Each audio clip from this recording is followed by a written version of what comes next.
Assalamualaikum warahmatullahi wabarakatuh.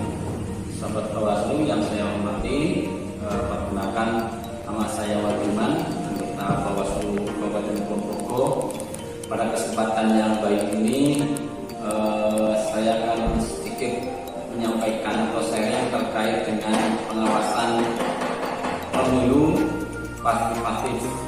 Sahabat Bawaslu yang saya hormati, pengawasan pemilu partisipatif itu merupakan pengawasan yang dilakukan oleh masyarakat, seluruh lapisan masyarakat, ya, baik yang terdaftar ataupun yang tidak terdaftar Bawaslu. Apakah itu pengawasan pemilu partisipatif? Ya, saya sampaikan sedikit. Kata dari partisipatif berasal dari bahasa Inggris, yaitu participation, artinya pembagian atau pengikutsertaan. Pengawasan partisipatif pemilu merupakan upaya untuk membangun kesadaran masyarakat tentang kepemiluan dan meningkatkan partisipatif dalam semua segmen pemilu. Pengorganisasian gerakan pengawas partisipatif dilakukan oleh Bawaslu dengan menyertakan semua stakeholder pemiluan. Sahabat Bawaslu yang saya hormati, dalam negara demokrasi meniscayakan adanya pemilu. Kemudian yang kedua, pemilu merupakan mekanisme paling tepat untuk suksesi yang dilakukan secara berkala, damai, dan beradab. Yang ketiga, pemilu adalah sarana pelaksanaan kedaulatan rakyat yang dilaksanakan secara luber dan jurdil untuk memilih wakil rakyat pemimpin di lembaga legislatif dan eksekutif. Ya, sahabat Bawaslu, yang selanjutnya adalah perspektif pengawas pemilu. Bahwa pemilu merupakan kompetisi politik yang rentan terjadinya pelanggaran. Nah, pelanggaran sini tentunya perlu pengawasan dari Bawaslu dan dibantu bersama dengan stakeholder serta relawan. Kemudian yang kedua, pelanggaran pemilu yang terjadi akan berpotensi mengganggu integritas pemilu. Integritas artinya bahwa hasil pemilu itu harus diakui dan diterima oleh semua pihak.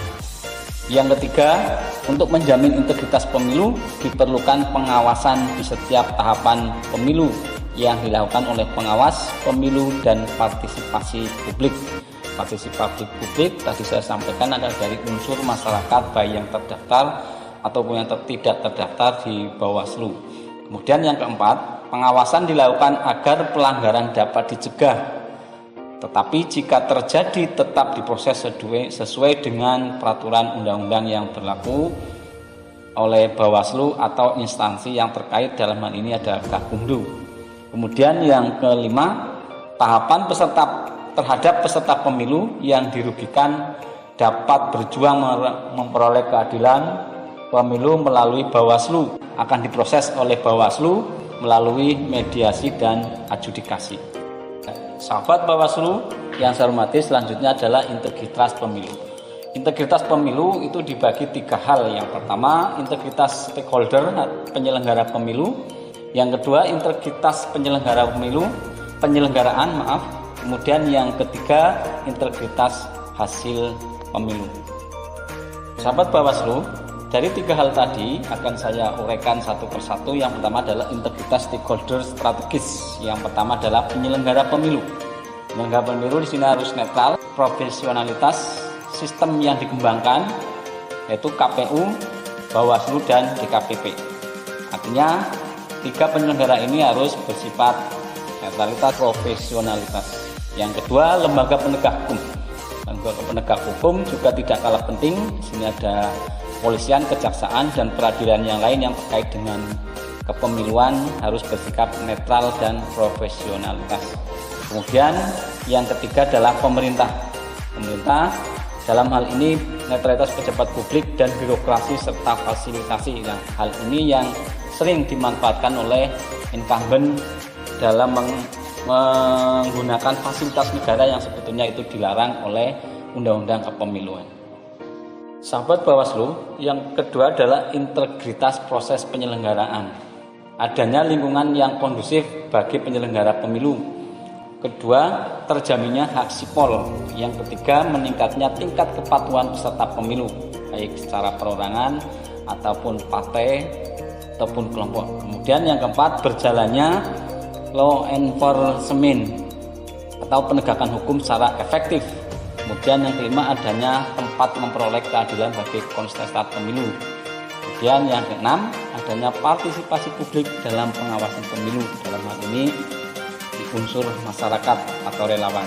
Kemudian yang ketujuh, berjalannya aksesibilitas, transparansi, dan akuntabilitas penyelenggara pemilu. Sahabat Bawaslu, integritas ketiga adalah integritas hasil pemilu, yaitu diperolehnya perhitungan dan rekapitulasi suara yang jujur sesuai dengan akumulasi suara pemilih di TPS. Kemudian yang kedua, transparansi terhadap proses dan hasil penghitungan suara.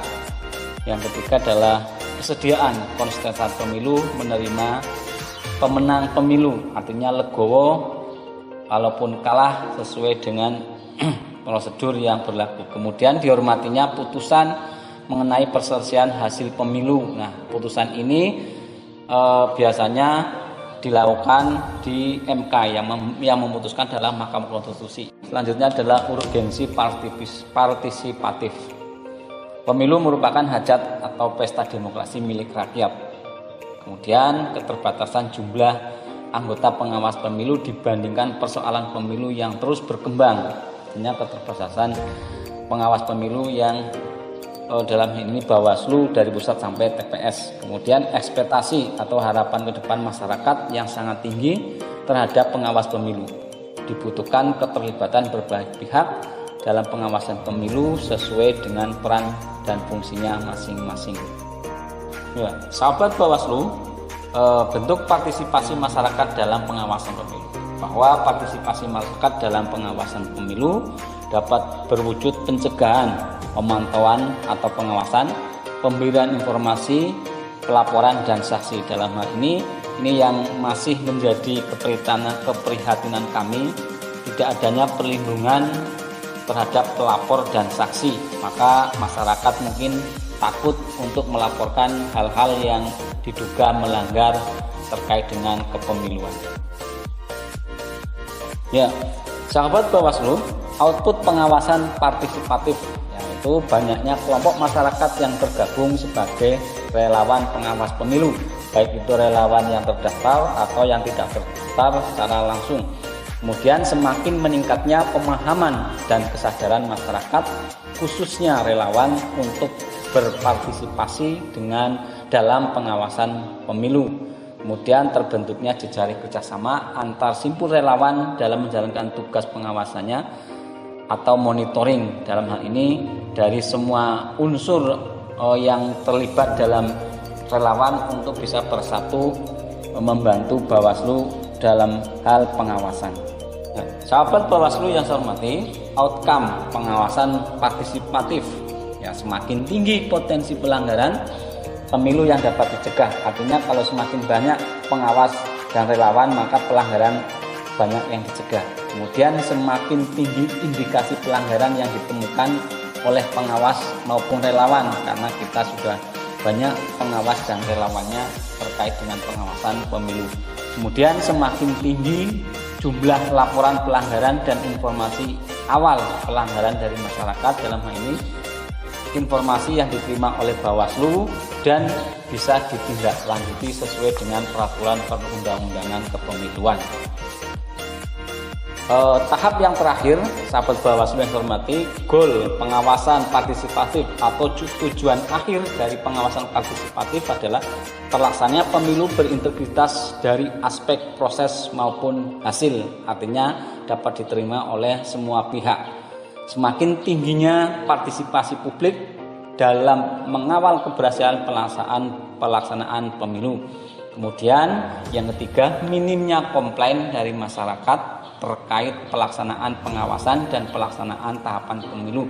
Harapannya minimnya komplain ini karena masyarakat sudah terlibat langsung, ikut mengawasi secara langsung bagaimana proses di lapangan terkait dengan pengawasan pemilu 2019 dan seterusnya. Sahabat Bawaslu yang saya hormati, itulah materi yang bisa saya sampaikan, mudah-mudahan bermanfaat dan banyak kata yang kurang berkenan saya mohon maaf. Bersama rakyat awasi pemilu, bersama Bawaslu tegakkan keadilan pemilu. Wassalamualaikum warahmatullahi wabarakatuh.